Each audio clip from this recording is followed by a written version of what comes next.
him with powers which enable him to subvert their institutions. The third thing we must do is not to be content with mere political democracy. We must make our political democracy a social democracy as well.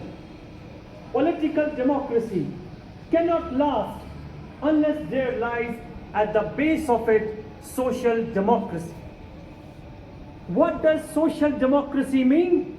It means a way of life which recognizes liberty, equality, and fraternity as the principle of life. These principles of liberty, equality, and fraternity are not to be treated as separate items in a trinity. This is to hold fast to constitutional methods of achieving our social and economic objectives.